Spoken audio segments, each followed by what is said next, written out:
दुनिया ने चंद्रयान 3 की सॉफ्ट लैंडिंग देखी और इंडिया का लोहा माना, लेकिन इसरो के मन में कुछ और ही चल रहा था। इसरो अब सिर्फ चांद को छूना नहीं चाहता, बल्कि उसे फतेह करना चाहता है।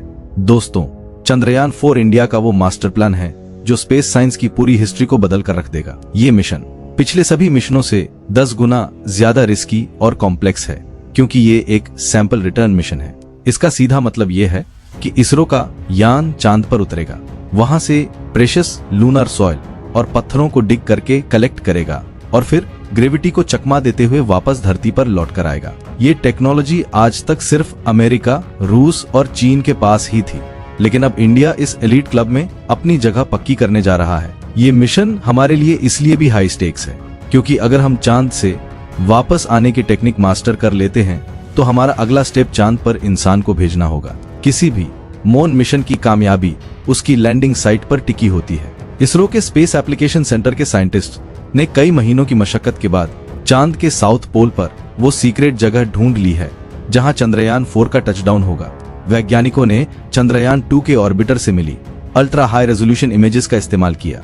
करीब 4 अलग अलग लोकेशंस का रिगरस एनालिसिस करने के बाद MM4 नाम के स्पॉट को लॉक किया गया है। ये इलाका नोविस माउंटेन की ढलानों के पास स्थित है। इसकी सबसे बड़ी खासियत ये है कि ये लगभग 1 स्क्वायर किलोमीटर का एक फ्लैट पैच है। चांद के साउथ पोल पर जहां हर तरफ गहरे गड्ढे और उबड़ खाबड़ जमीन है, वहां इतना समतल मैदान मिलना किसी मिरेकल से कम नहीं है। ये लेवल ग्राउंड लैंडर को एक स्टेबल बेस देगा ताकि लैंडिंग के वक्त कोई अनहोनी न हो। अब बात करते हैं इस मिशन के सबसे माइंड ब्लोइंग पार्ट की। चंद्रयान 4 कोई सिंगल रॉकेट मिशन नहीं होगा, बल्कि ये इसरो की इंजीनियरिंग का एक अजूबा है। इस मिशन को पूरा करने के लिए इसरो 5 अलग अलग मॉड्यूल्स का इस्तेमाल करेगा, जो स्पेस में एक परफेक्ट सिम्फोनी की तरह काम करेंगे। प्रोपल्शन मॉड्यूल, ये वो इंजन होगा जो पूरे सेटअप को अर्थ की ऑर्बिट से निकालकर मून की ऑर्बिट तक ढकेलेगा। डिसेंडर मॉड्यूल, इसका काम होगा चांद की सतह पर सॉफ्ट लैंडिंग करना। ये मॉड्यूल अपने साथ रोवर और सैंपलिंग टूल्स लेकर जाएगा। असेंडर मॉड्यूल, ये इस मिशन का सबसे रेवोल्यूशनरी पार्ट है। सैंपल्स कलेक्ट करने के बाद ये मॉड्यूल चांद की सतह से लिफ्ट ऑफ करेगा।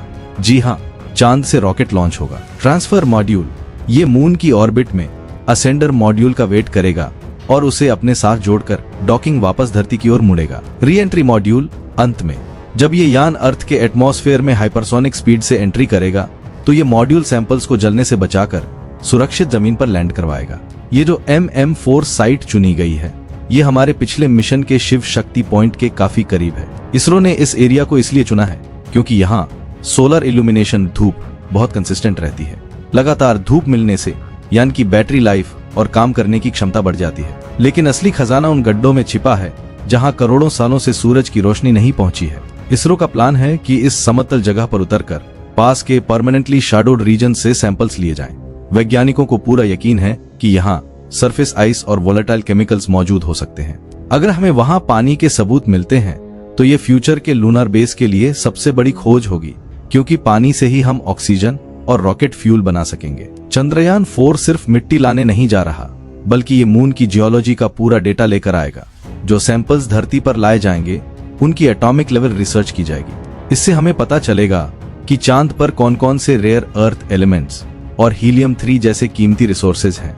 हीलियम 3 एक ऐसा फ्यूल है जो फ्यूचर में पूरी धरती की बिजली की जरूरत को क्लीन न्यूक्लियर फ्यूजन के जरिए पूरा कर सकता है। इसके अलावा वहां की मिट्टी का टेक्सचर और स्ट्रेंथ हमें ये बताएगा कि क्या वहां 3D प्रिंटिंग के जरिए घर बनाए जा सकते हैं। इसरो की ये रिसर्च ग्लोबल स्पेस कम्युनिटी के लिए एक रेफरेंस मैनुअल बन जाएगी और इंडिया इस नॉलेज का सबसे बड़ा कस्टोडियन होगा। ये मिशन इंडिया के ह्यूमन स्पेस फ्लाइट प्रोग्राम यानी गगनयान की अगली कड़ी है। हमारे प्राइम मिनिस्टर ने 2040 तक भारतीय को चांद पर भेजने का जो विजन दिया है, चंद्रयान 4 उसकी नींव है। किसी इंसान को चांद पर भेजने के लिए ये जानना बहुत जरूरी है कि उसे वापस कैसे लाया जाए। चंद्रयान 4 का री एंट्री मॉड्यूल उसी टेक्नोलॉजी का टेस्ट है। अगर हम रोबोटिक सैंपल्स को वापस ला सकते हैं, तभी हम अपने एस्ट्रोनॉट्स को भी वापस लाने का कॉन्फिडेंस जुटा पाएंगे। ये मिशन हमें ऑटोनोमस डॉकिंग और डीप स्पेस कम्युनिकेशन में महारत हासिल करने में मदद करेगा, जो एक इंटरप्लेनेटरी सिविलाइजेशन बनने के लिए बहुत जरूरी है। फाइनली चंद्रयान 4 ये साबित कर देगा कि इंडिया अब स्पेस रेस में सिर्फ एक खिलाड़ी नहीं, बल्कि फ्रंट रनर है।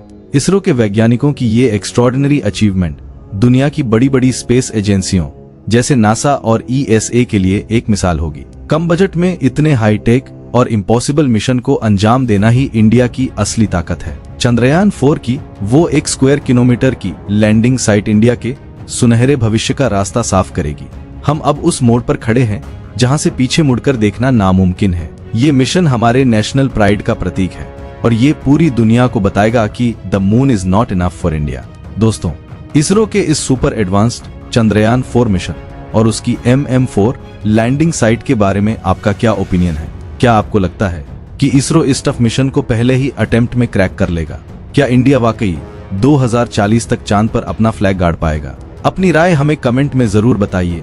वीडियो पसंद आए तो इसे लाइक करें, अपने दोस्तों के साथ शेयर करें और हमारे चैनल को सब्सक्राइब करना ना भूलें। मिलते हैं अगले वीडियो में।